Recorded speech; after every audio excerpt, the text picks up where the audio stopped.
And so these members were told to participate in planned mating and procreate a generation. Oh my God, why are they calling it planned mating? Planned mating, I'm putting that in quotation Just marks. call it date night. I'm going to start referring it to that from now on. What? Adam, it's Wednesday night, it's planned mating. Gross.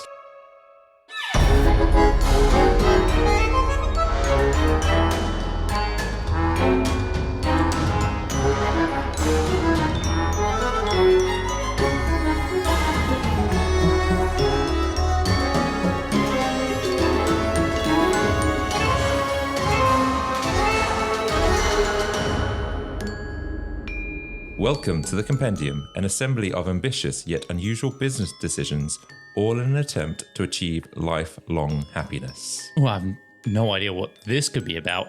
Have we switched lanes? Are we now a happiness and wellness podcast? A well-being podcast. Yep. Oh, Adam. Yep, we're top tips on how to be happy. No, that can't be it. What could this possibly be about today? Well, let me ask you a question, Kyle. Mm-hmm. How would you feel if you received $80 million in inheritance? How would I feel? Yeah. I'd feel over the moon, obviously. I'd definitely quit work. And what would you do with that money? Oh, God. Obviously do all the things that you need to. Spunk a lot of it. Spunk all over it. No. Spunk all over it. No, spunk a load of it. Okay. Yeah, I don't know. Maybe make sure my parents are okay. Maybe buy a brand new house. Go on loads of holidays. Yeah, just live the dream. Why? Where's this going, Adam? Well, can you imagine if that $80 million inheritance went to a dog? No, I can't imagine that. Why would you leave $80 million to a dog? Well, in today's compendium, we are going to be diving into the story of Gunther's Millions, a German shepherd dog that was left an 80 million fortune from a German Countess, who clearly loved this dog very much. We are going to explore what kind of lifestyle this dog had and how he managed to release a song, funded a pop band, bought Madonna's house, created a reality TV show, owned 2 football clubs, and somehow orchestrated a potential sex cult, all while trying to find happiness.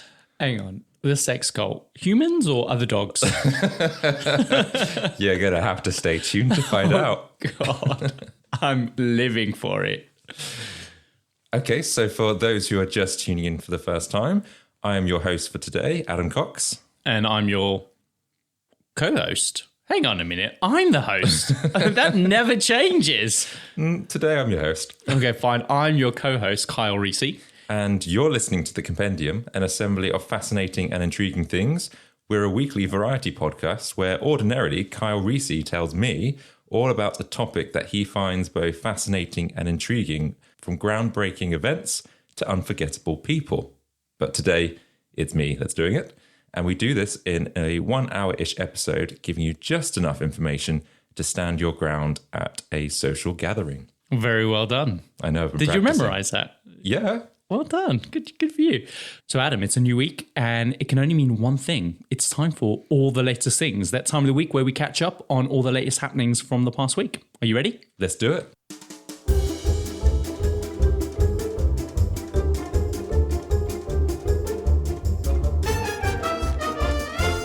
So, what have you got for me? Okay, so for my latest things this week, again, I'm going to start off with a question. You know when you go through airport security? Yeah. When you're traveling by plane and you arrive back in the airport, you've collected your luggage, and then you have to go through an area where you have to declare your goods? Yeah, customs. Customs, yeah. And what do you think you normally have to declare when you go through customs? Well, maybe cigarettes. Uh-huh. Not that we do that. If you bought any precious metals like gold or anything like that, I don't know. A sword, a knife, I don't know. Well, you also have to declare if you bring back any poo. Hang on, what kind of poo? Well, your own poo. What?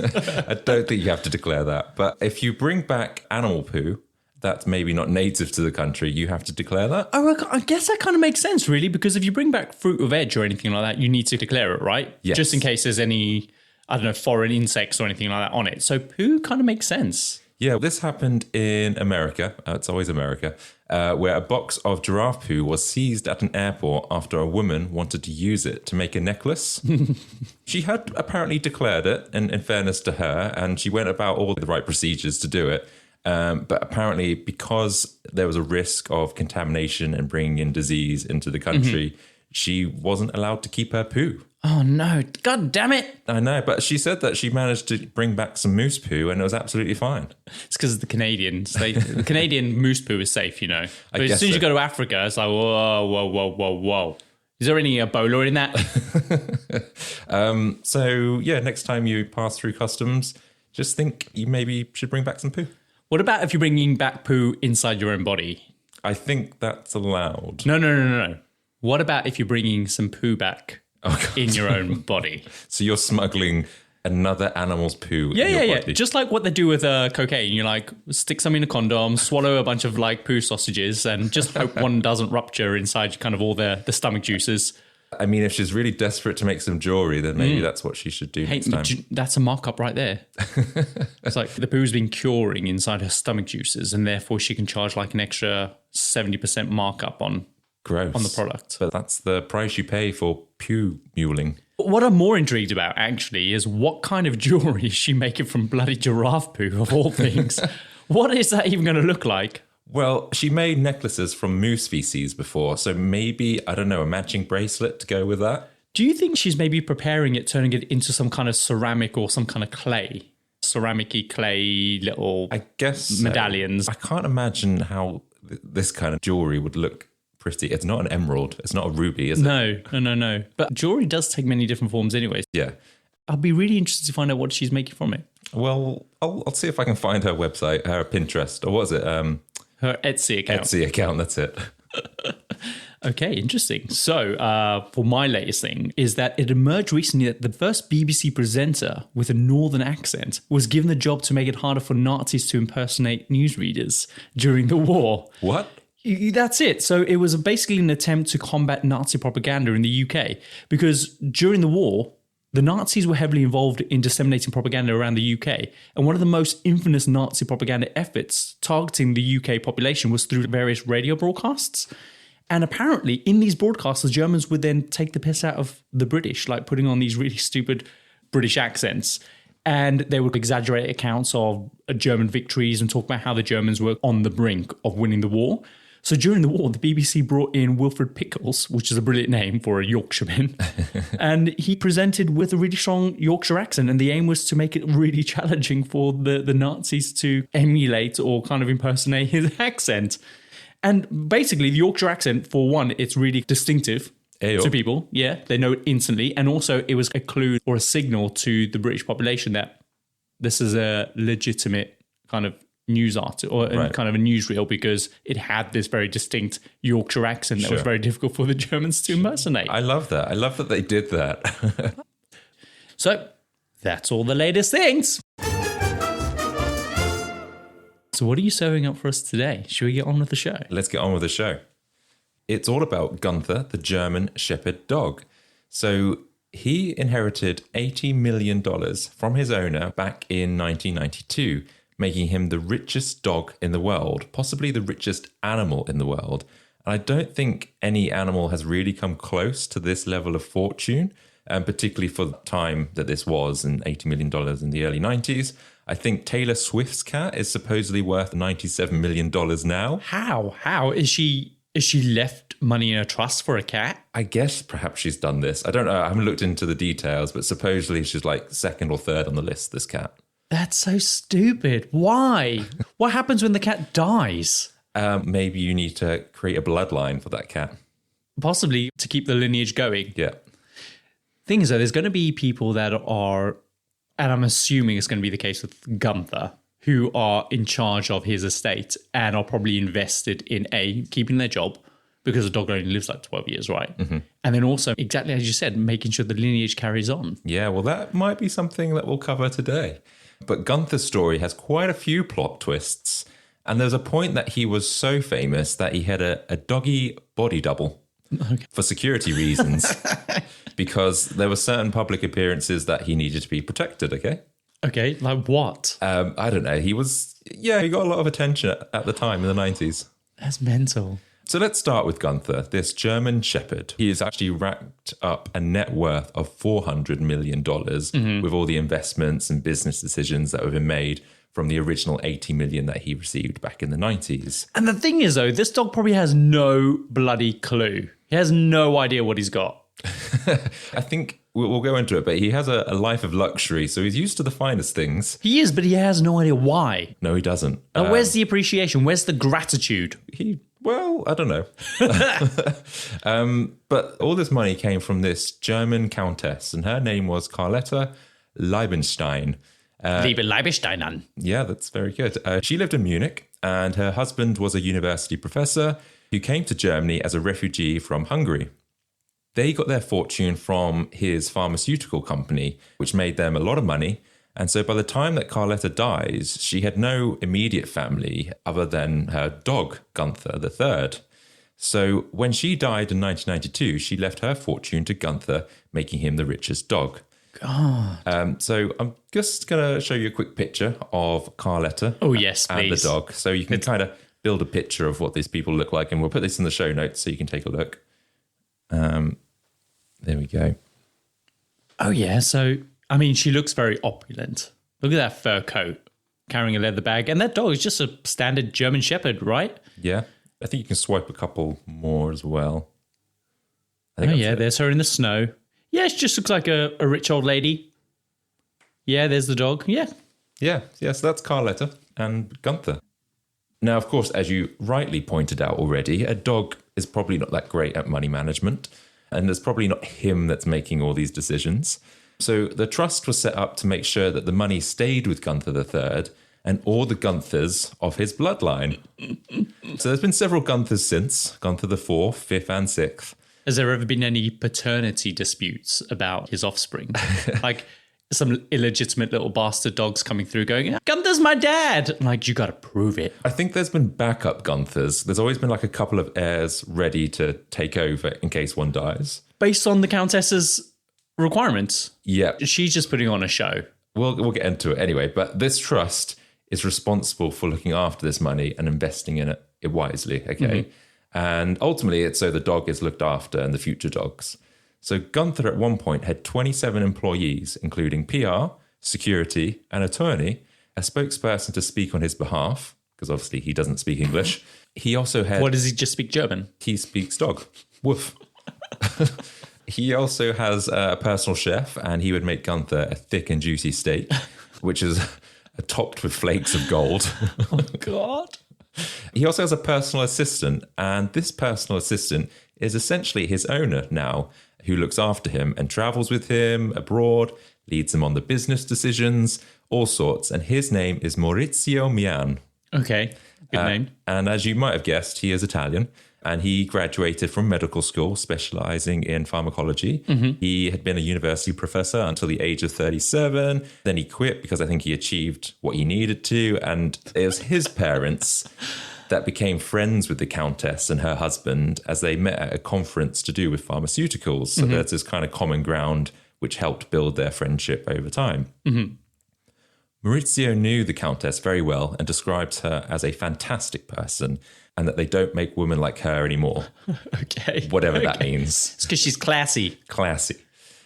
To him, she was a bit like an aunt, and Maurizio's mother and Carlotta formed a bond over their love of animals.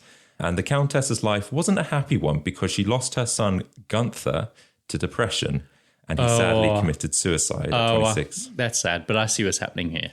So Maurizio knew the son, Gunther, and they were really good friends. And so Gunther, the son's death, hits everyone really hard. And so Carlotta invests the love that she had for her son into her dog, Gunther, who she names after her son. But her life is not the same again.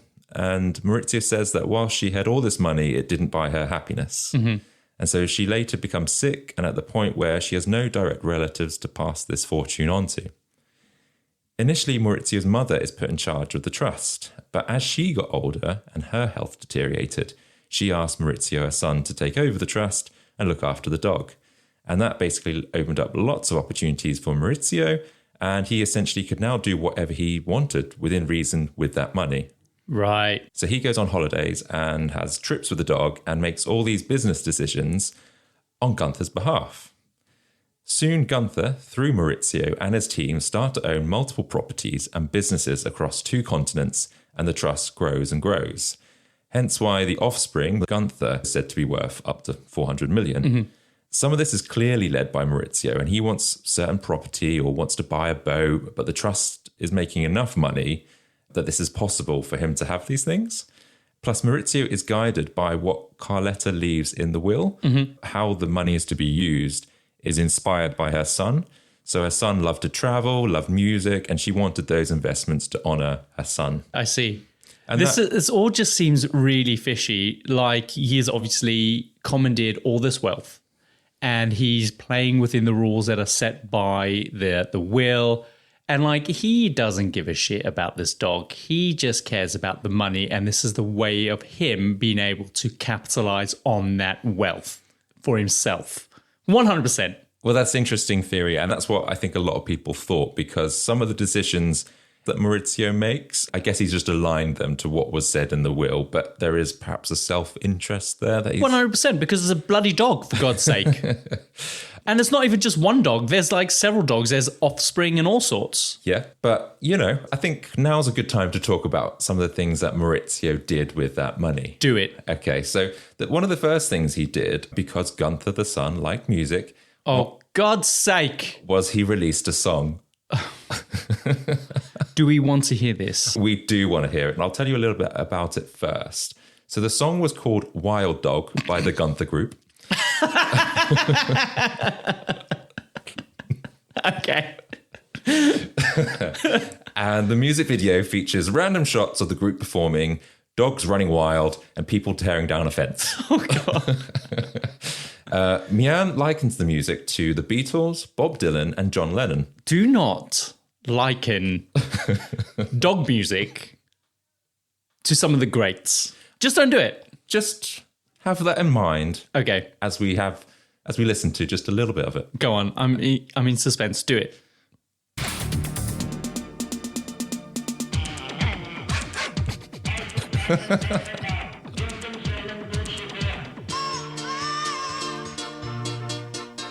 This is so German techno. Oh my God.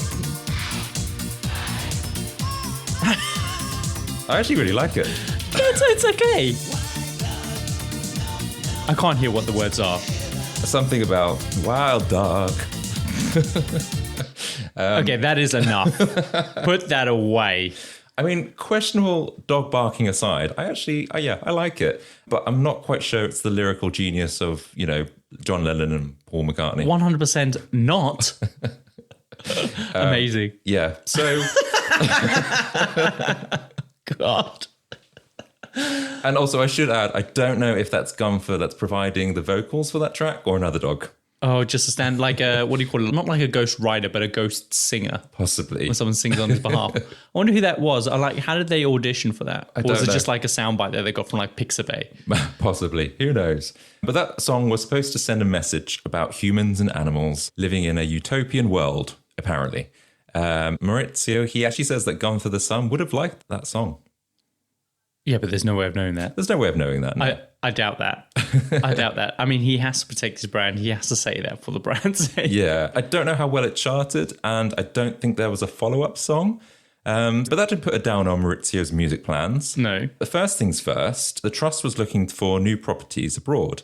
And in the early 2000s, Miami was the place to be. Oh, wow. Hang on. Early 2000s. So this wasn't even that long ago.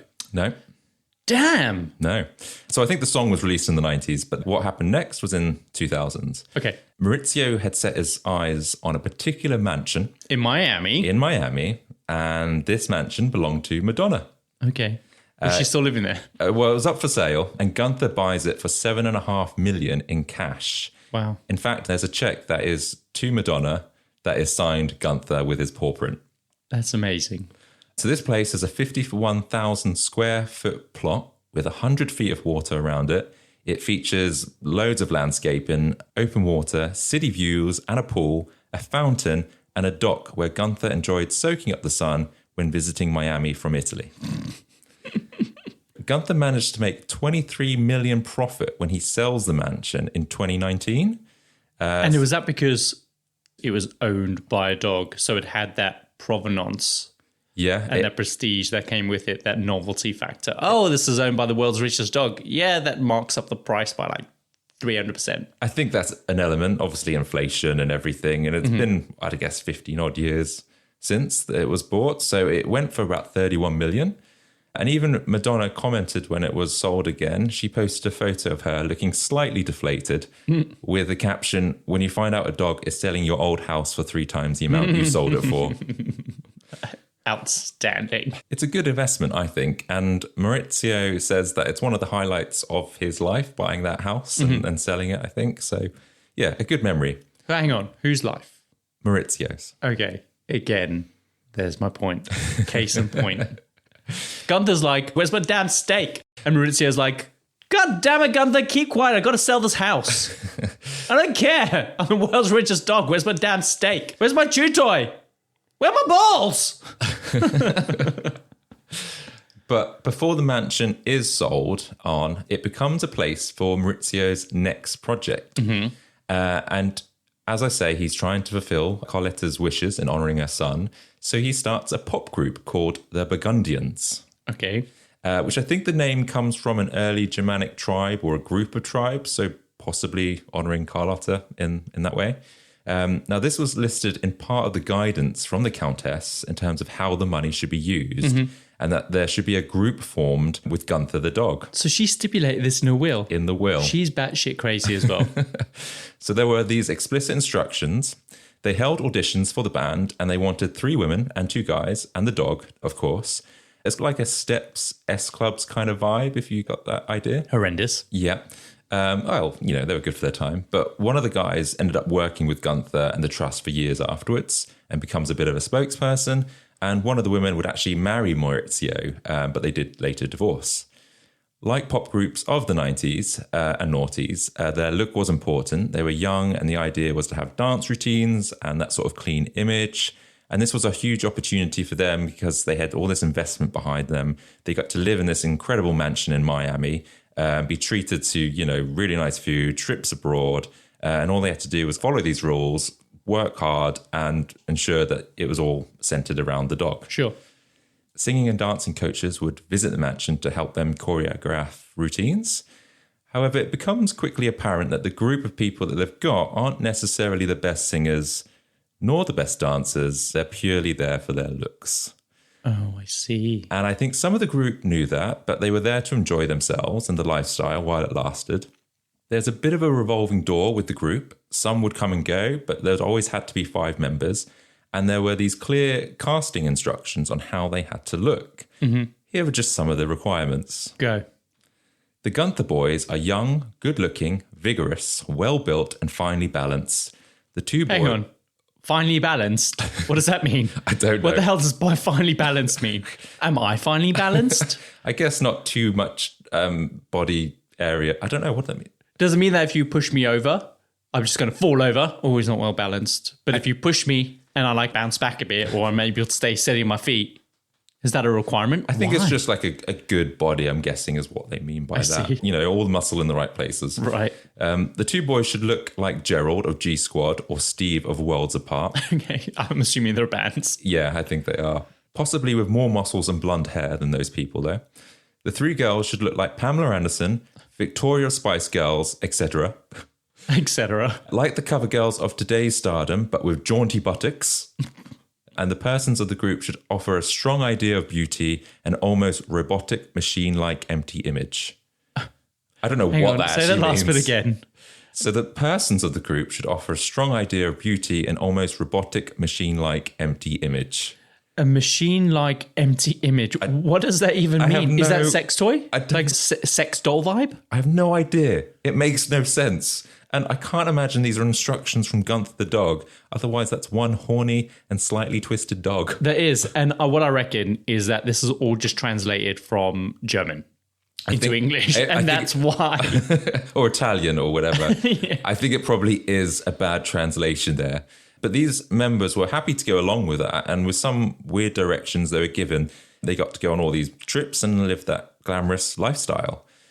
But what struck some of the members as a bit odd, as during auditions or rehearsals, some members of the team behind the band or the project would wear these lab coats. Mm-hmm. And now they weren't exactly doctors, but they quickly started to become aware of an ulterior motive behind this band.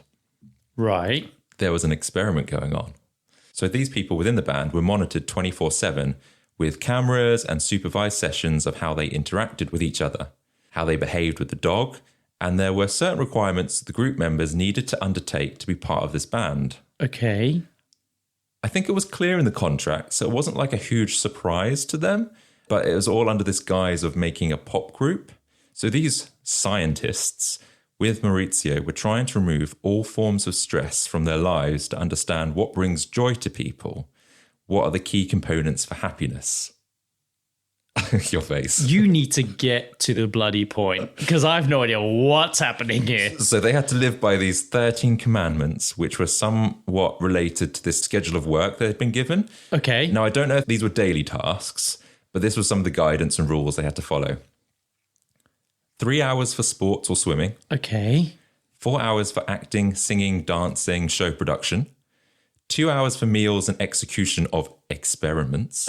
Okay. 2 hours studying and preparation of business-related activities. And 2 hours for sex. With who? Each other. I'm so confused. Exact- What's happening? Why have you put so much emphasis on this lab coat being on this set? Well, it's because there's this kind of, I don't know, this scientific experiment happening, but then you've got this 5 good-looking group of people that were put in a house, encouraged to have sex with each other, and then they had to report back on who they had sex with in the week, how many times, and all these weird things. Okay, stop the show. Something's going on here.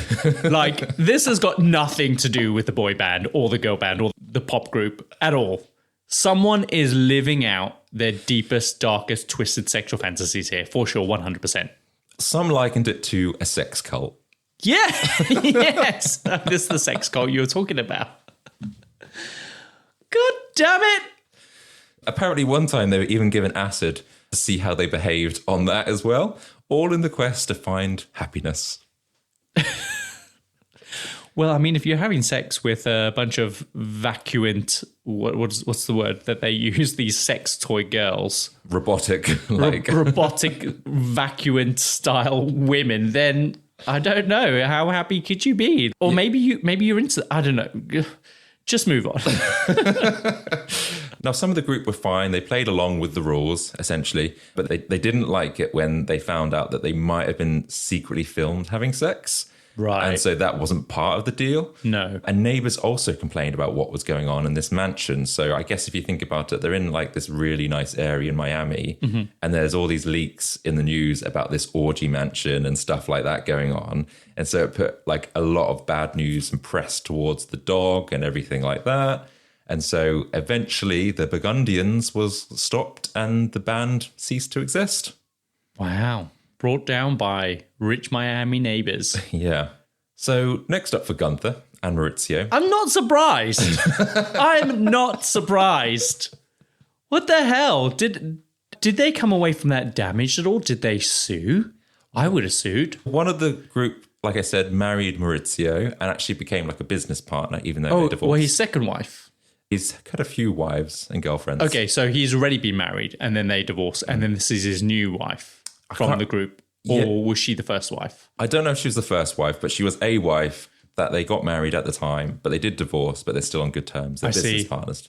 And then another guy, he was a spokesperson that kind of been kept within the Gunther's trust. Mm-hmm. So some people were absolutely fine with it. Others don't want to be associated with it anymore. Sure. So yeah, there we go. Interesting. So next up for Gunther and Maurizio was investing in a football club. So through the Gunther Fund, Gunther became the owner of 2 football clubs. Okay. But that's not all, because for one of the clubs, he appoints a porn star, Ilona Stella, one of the faces of the football club, and gets the title godmother of the football club. Oh my God. Hang on. I just have to pause you there. I'm getting deja vu here. Okay. I'm 100% sure that Eurotrash covered this. Possibly. This is so Eurotrash, isn't it? I can just imagine the voiceover going, oh, and Gunther the dog, and oh, he owns a football club. And if you haven't seen Eurotrash, you have to look this up. Because what's incredible about it is that the host of Eurotrash is, did you know this? Did you know who the host of the Eurotrash is? I was, what's his name? That John Paul Gaultier. Yes, sir. Actually, John Paul Gaultier is the host of Eurotrash. And it is just horrendous. I used to watch that growing up when I was like a preteen. That was my first access to actual porn. But there was all sorts of other crap on there as well. Like they would have like bogey competitions where like people from around like Germany or Europe would like pick their bogeys and then they would save their bogeys, dry them out, and then they would go to these little conferences where they would just share their bogeys and hand them around, and some would be really long and they would store them in these test tubes. That's gross. That's the type of stuff that they would have. And then, of course, Lola Ferrari, the world's biggest breasts. She ended up dying, didn't she? Yeah. Was it back pain? I think maybe she suffocated some kind of heart defect or something from how big her breasts were, but she had to sleep on her back, didn't she? Yeah, Eurotrash was kind of brilliant. It's weird that there's no kind of show like that now. Can you imagine? I don't think it would be allowed. Probably not, no. But watching old reruns of it is just incredible. So as I was saying, Gunther now owns a football club with a porn star, Ilona Staller, and Staller was the first woman to bare her breasts live on Italian TV in 1978. What a title to have. Yeah, and I'm surprised it took them long. Remember, this is Europe. Yeah. So Maurizio then employed another porn star, Valentine Demi, to be the president alongside Gunther. And I'll be honest, I'm not quite sure I get the connection, aside from publicity and notoriety, that this would bring. It gets headlines, right? But surely they're not doing anything that meaningful. No, they're probably just figureheads or ambassadors or something like that to draw in the crowds, right? Yeah, I think that's it. I think they're not necessarily Premier League clubs. I don't think they were. Maybe one of them was and one of them wasn't. But Valentine Demi did describe that some of her duties, that she was responsible for raising morale with the male football team, no pun intended. But she does say there was no minimal or administrative duties. Rightio. It's quite an easy job, I sound. Yeah, just show up, get your breasts out, pat the dog. So, yeah, this gained a huge amount of interest in the news. You have the dog being left with his fortune, buying Madonna's house, releasing a record, creating a pop group, buying a football club, and then owning it with porn stars. Gunther was like consistently in the news with all these different ambitions and goals that were going on. This poor dog being exploited. But yeah, and I think it's at this point you have to question, was this really part of the Countess's plan? Is this what she wanted for Gunther? I'm gonna say no. This is not really. This Maurizio guy is definitely milking this. Yeah. He's playing by the rules, but he's still milking it. Is he abusing his position, maybe, slightly? Using that money in his kind of interests? How much is he getting paid? Does he, because he's acting like the manager or the beneficiary of the will or whatever you want to call it, the head of the foundation. Yeah. So he's obviously getting paid. He's taking a salary from the trust. I don't know how much, but... Let's say it's 10%, right? So Gunther originally was worth 80 million. He grew this wealth, obviously, I'm assuming years later, to 400 million. 10% of that... 40 million, yeah. Yeah, it's mental. Quite possibly, yeah. So I think people have cottoned on to this a little bit. They're questioning Maurizio's goals or motivations behind this. And so they dig a little deeper into his history. And how he came to look after the dog in the first place. What was his or his family's background? Why were they looking after the dog's money? And what was discovered is Maurizio and his family had been playing within the lines of what was legal and sort of bending the truth a little bit. Bending the truth in regards to what? Well, as we know, Maurizio's mother was involved with pharmaceuticals. Yes. Along with the Countess and her husband. But what was kept a secret for quite a considerable amount of time was his mother was the president of a pharmaceutical company founded by Maurizio's great-grandfather, which co-developed a drug called Fosamax, otherwise known as an alendronic acid. And this was widely used to reverse bone loss, albeit has now been taken off the market because of some side effects. Okay. But this made the business very successful, and Maurizio's family had a lot of money from this drug. Mm-hmm. So much money that they needed to find the best way to retain and invest that money, like a lot of rich people would do. And what do a lot of rich people do? They want to avoid taxes. Yes. So the taxes in Italy were very high, and so a big chunk of their fortune they would have had to say goodbye to. And Maurizio's mother was thinking about the family's future generations. How do they save this money for them? See where this is going? I think so. Keep going. I think so. Maurizio's mother had been depositing the profits from the company into a bank within Liechtenstein. Okay. Now Liechtenstein is a bit of a tax haven. Yes. Liechtenstein levies... I think you're saying it wrong. Am I? I think it's Liechtenstein. Liechtenstein. I think so. Sorry, yeah, I'll say it right now. Liechtenstein levies no income taxes against any company that has a permanent home there, provided the company does not receive Liechtenstein source income. Okay, I'm not quite there yet, but keep going. I think the penny's going to drop in a second. So the income, even though the bank accounts in this country, the income is being generated, I think, from outside of that country. Yes. So I think that means it's playing within those rules, right? So tax evasion is against Italian law, and there's a big crackdown on tax evaders in the 80s. And so in order for the money to be kept, they put their money in someone else's name in Liechtenstein's bank account. So we're talking the Countess, right? Yes. I see. So all the money in this bank account was under Carlotta the Countess's name, but actually belonged to Maurizio's family. I see. Sneaky. See, I knew something was up. I knew it. I knew it.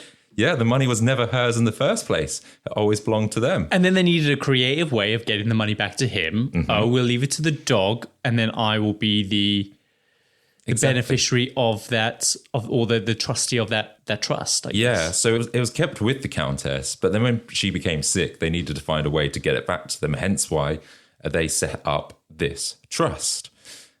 So between Maurizio's mother and the Countess, they decided to place that money under the Countess's dog, Gunther, with the money then going to Maurizio's mother to look after it as part of the trust setup in Gunther the dog's name. And then this would eventually be passed on to Maurizio.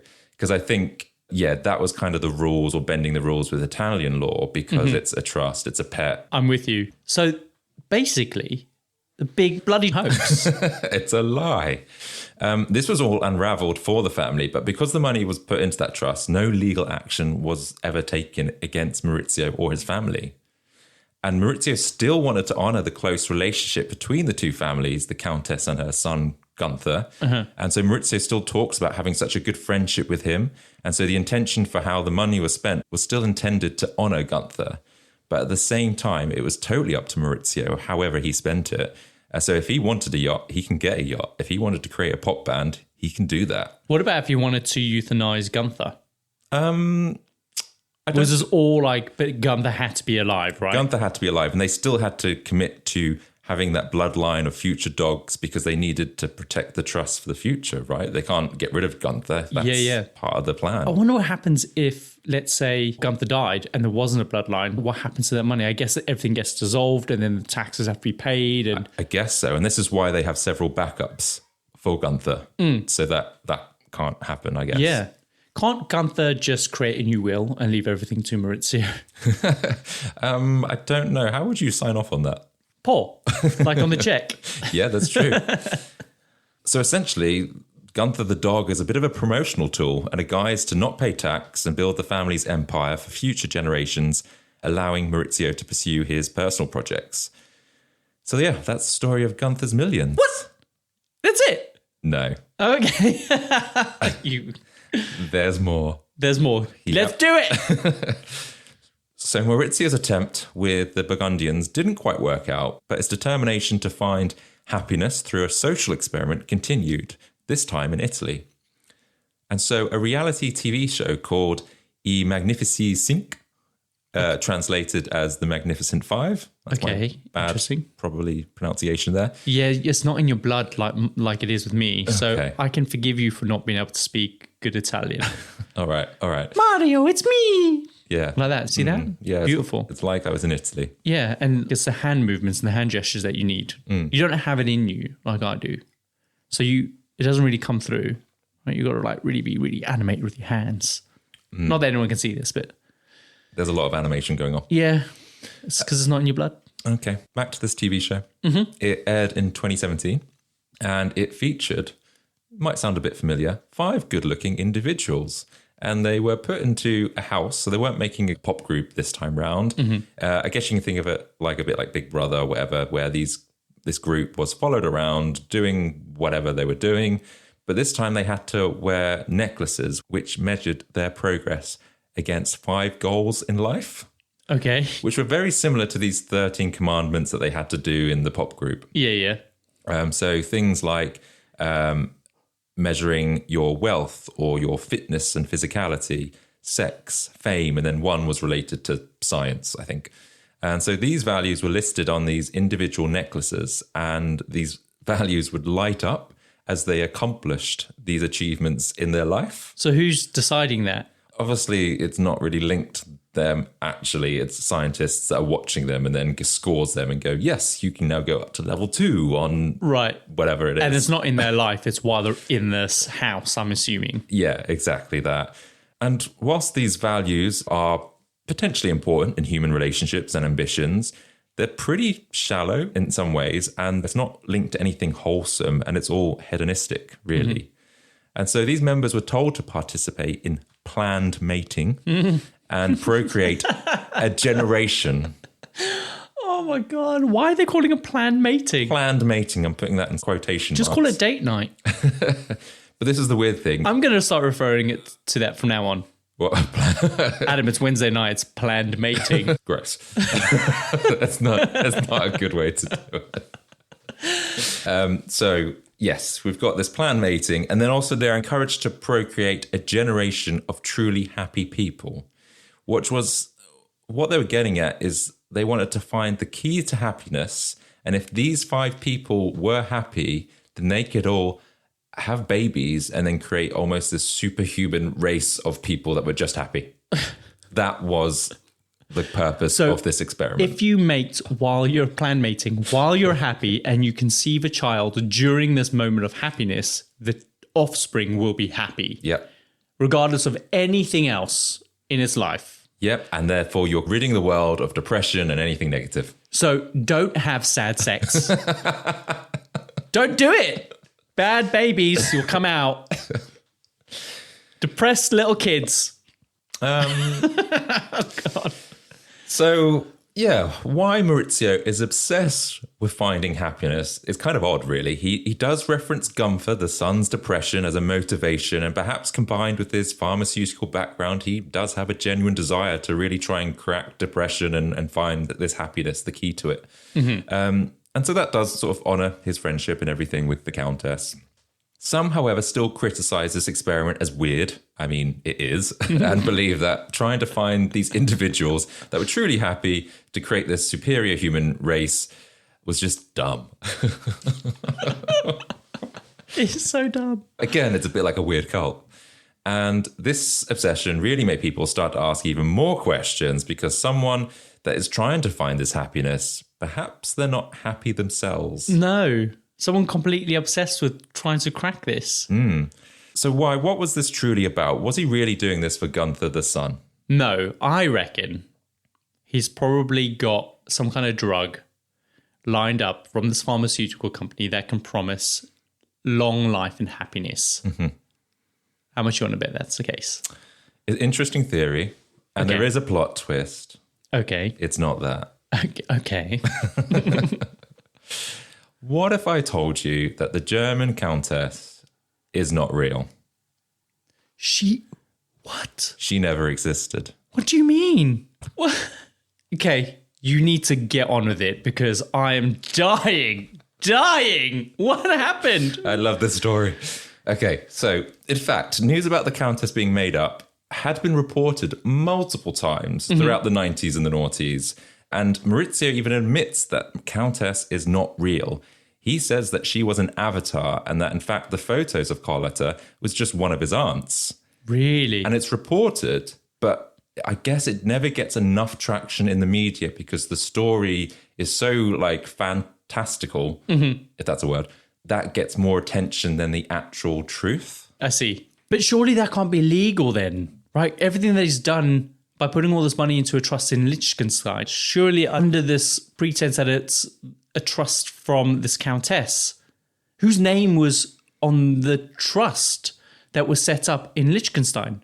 Well, there are still some bits that are true, but the German Countess isn't true. And so they still set up this trust in Liechtenstein, and they still are playing within these parameters that is what's legal and not legal in Italy. So basically, they have a big team of lawyers that help them skid across that boundary of what's allowed and what's not, basically. Yeah.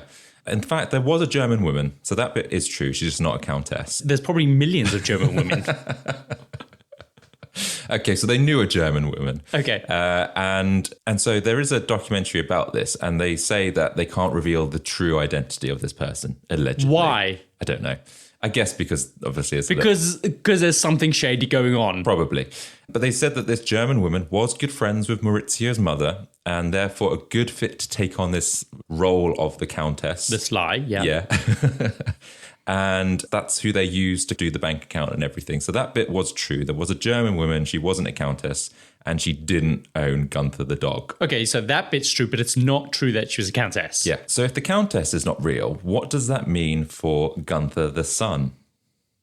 Oh, that's wrong. That's rude. So Maurizio admits that this was probably a way of him coping with his own demons and depression, and that perhaps Gunther was a projection of himself. Because Maurizio wanted to travel, he wanted to find happiness, he wanted to make music, hence all these projects that he did under sort of Gunther's name. Mm-hmm. And the fact that he made up the story of the Countess and Gunther the son, that the son commits suicide at the age of 26, is perhaps a bit of an insight into how Maurizio was feeling at that time in his life. And so whenever he talks about the son, it's thought that this is when he's going through a period of deep depression and stuff like that. He's projecting that Okay, so out. this is starting to make sense now. So he's the one that's looking for the happiness, hence these different experiences. So he's really tackling some demons. Yeah. It's not right, but I'm feeling a bit more sympathy towards him, but I shouldn't be. And that's because the storytelling that you're creating has made me feel sympathy for him, which is wrong. He's still done this big, massive fraud, which is illegal in Italy. Yes. Yeah, he's definitely, like I say, he's skirted around what's legal and what's not legal. I think he's got bipolar. And I think that... You think? And I think... This guy's batshit crazy. Yeah, I think you should have some sympathy for him. The way he's gone about some of these actions aren't right, but I don't know. I think he's meant well at times. As for the dog, well, there was a dog who was called Gunther, but he belonged to Maurizio's ex-girlfriend, Okay. who he was seeing at the time. Uh-huh. And I don't think the dog was called Gunther the Third. I think it was probably just called Gunther. But again, they added this element. Of course, because otherwise you can't have a dog owned by the Countess who's just called Gunther. It has to be like Gunther the Third, Gunther Bartholomew, Cicero, MacDougall. the Third. Yeah, it's a nice name. It is said that he did love this dog a lot. He would spend a lot of time with him. And so he decided that this dog would take on the face of the Gunther Trust. The dog became important to the plan for the trust fund, and Maurizio really felt like Gunther was his best friend. However, his wild plan almost didn't happen as the dog was really poorly at the time, suffering from osteoporosis and a fractured leg. Yeah, dogs suffer from, that's bone stuff, right? In the back legs. Yeah, so this was around 1984. So Gunther was really sick with this condition, and so Maurizio started treating the dog with these osteoporosis drugs, which I believe, and I don't know for sure, but I believe they were the same drugs his mother's company were making at the time. Rightio, okay. And Gunther's health improved, and this story became a huge success, helping to bring attention to the pharmaceutical company. And Maurizio was on TV with the dog, talking about how well it went. And this exposure really highlighted or helped to highlight other studies that the pharmaceutical company was doing, helped to sort of look into sort of depression. And so it was a bit of a publicity stunt. It kind of helped raise the profile of the company and the business. Yeah. But after Gunther's condition healed, Maurizio made the dog the centre of his aspirations. But in 1992, the story of Gunther's recovery had started to fade. So the story of the Countess was created to then get more attention back, essentially. Radio. And that was inspired by the German woman friend who was sick and was helping with the tax evasions. And so this idea, ensuring the fortune could be passed down to Gunther and the future bloodlines of the dog, was created not only to help avoid tax, but as a way to bring media attention and publicise the philosophy of the foundation. Around 1992, Gunther III was dying, and he already had a puppy backup in the lineup called Gunther IV. Which is one puppy. One puppy, which was technically Maurizio's dog and the one to get the fortune. And so to continue the line of dogs, Maurizio set up a breeding facility that would give birth to Gunther V and Gunther VI. And there were plenty of backups, as I mentioned.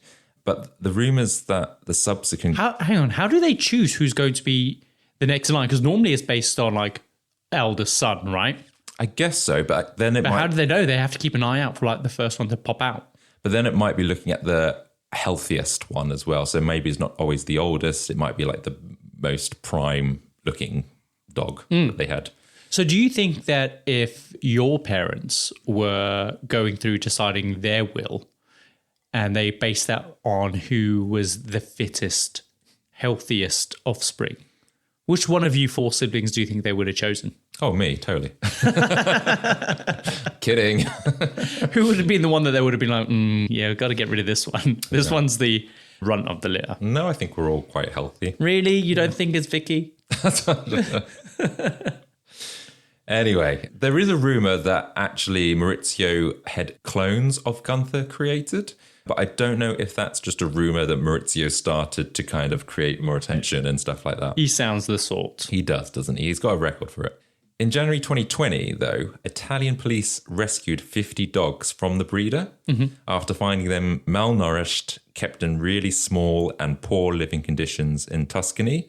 And so all these dogs have been nursed back to health now, which is great, but the bloodline that they were producing wasn't really being looked after that well.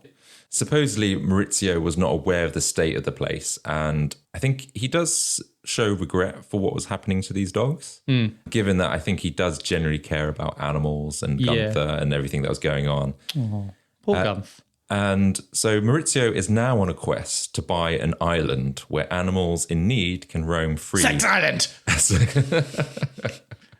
I think it's more of a, maybe there's some planned mating for them. I don't know. Probably. And I don't believe for a second that he wants to buy the island for whatever, like a dog sanctuary. It's for the third experiment that he wants to. An island of happiness. Well, that's not what he says at this moment in time. But yeah, he's wanting to buy this island to create this sanctuary for animals to roam free and for like humans and animals to live in this kind of harmony, which is kind of what he's tried to get at with the Miami house and other things that he's done. But he's gone about it in a very, very weird way. And as I said, Maurizio says that he doesn't think he's done anything wrong except to avoid taxes through a technical device, is what he says. Technical device? Yeah. What does that mean? Well, I guess a loophole. Okay. Fair enough. Why don't you just say loophole? Okay. Not you. I'm not judging you. Oh, okay. I'm having a go at Maurizio. Just call it a loophole. Maybe it's a rich people thing. I don't know. Yeah, maybe. Technical device. And so I don't think he's found the island yet. So he's still searching. And Gunther VI is still kicking about. I don't know if there's Gunther VII lined up. But that is the story of Maurizio and the tale of Gunther's fortune. Wow. Big, massive hoax. And I'm not surprised he's not found the island yet. Can you imagine, like, what are you going to use the island for? So I've got, like, a bunch of dogs and a bunch of humans and, like, I'm batshit crazy. And, yeah, I'm just going to, like, do some planned mating with the dogs. And then, of course, people are going to be like, sorry, what was that last thing? Yeah, a bit of planned mating. And then we're going to, like, have a little kibbutz over here and, like, a tea. Hang on, back up. Planned mating? What is that? Yeah, just a bit of casual sex with the dogs. And then we're going to have a swimming pool over here. And whoa. I'm not selling the island to you.